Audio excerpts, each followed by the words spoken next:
28 फरवरी 2026 रात के अंधेरे में इजराइल के एक सेक्रेट एयरबेस पर रनवे पर खड़ा एक फाइटर एयरक्राफ्ट मिशन के लिए तैयार था। एक पावरफुल मिसाइल के साथ ये एयरक्राफ्ट आसमान की तरफ उड़ान भरता है। इसका टारगेट हजारों किलोमीटर दूर ईरान की राजधानी तहरीन के एक हाईली सिक्योर कंपाउंड के अंदर चल रहा सीक्रेट हाई लेवल मीटिंग थी।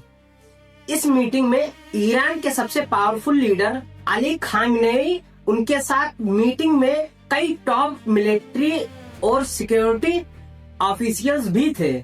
सब कुछ बिल्कुल नॉर्मल चल रहा था, लेकिन उन्हें बिल्कुल भी अंदाजा नहीं था कि उनकी लोकेशन पहले ही ट्रैक की जा चुकी है। कुछ ही देर बाद आसमान से आती मिसाइल्स ने तहरीन के उस कंपाउंड को सीधा टारगेट कर दिया और सिर्फ कुछ सेकंड में ही पूरा एरिया विस्फोट से गूंज उठा। इस डेडली स्ट्राइक में अली खामेनेई और कई ईरानियन ऑफिशियल्स मारे गए, लेकिन सबसे बड़ा सवाल अब भी वही है, उनकी एग्जैक्ट लोकेशन का इंफॉर्मेशन किसने दिया? क्या इस ऑपरेशन के पीछे CIA और मोसाद का कोई सीक्रेट रोल था?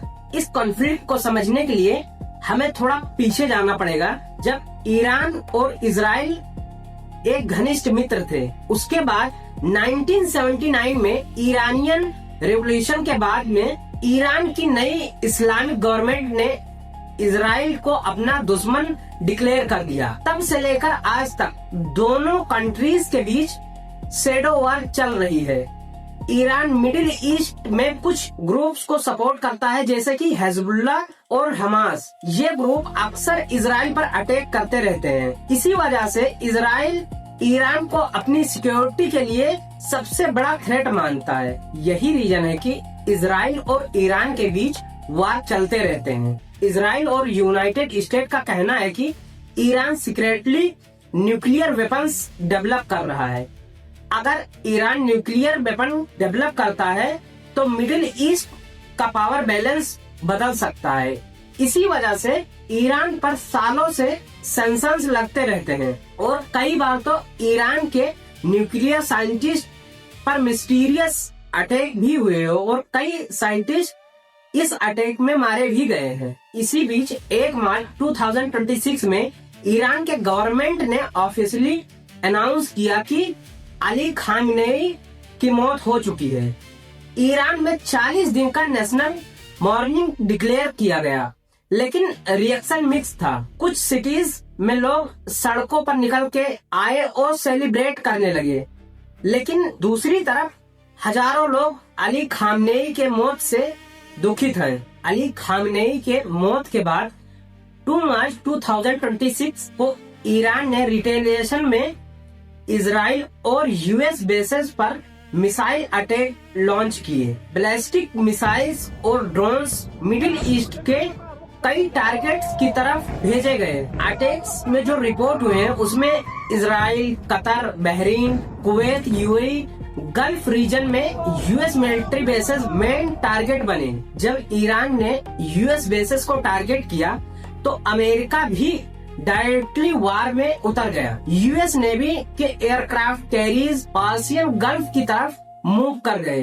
अमेरिका और इजराइल ने मिलकर ईरान के मिलिट्री टारगेट्स पर एयर स्ट्राइक शुरू कर दी और इस टारगेट में ईरान की missile launch sites, military bases और ड्रोन फैसिलिटीज पर अटैक किए गए। और इसी वजह से इस वार के बीच ईरान ने एक वार्निंग दे दी कि अगर अटैक नहीं रुके तो वो स्ट्रेट ऑफ हॉर्मुज को ब्लॉक कर सकता है। ये वही रूट है जहां से दुनिया के लगभग 20% ऑयल सप्लाई गुजरता है। अगर ये बंद हो गया तो पूरी दुनिया में ऑयल क्राइसिस आ सकते हैं। लेकिन एक बात बिल्कुल क्लियर है कि अली खामेनेई के मौत सिर्फ एक लीडर की मौत नहीं थी, ये एक ऐसा मोमेंट था जिससे मिडिल ईस्ट की पॉलिटिक्स हमेशा के लिए बदल सकती है। और इसी बीच सबसे बड़ा सवाल ये उठ रहा है कि अगला लीडर ईरान का कौन होगा?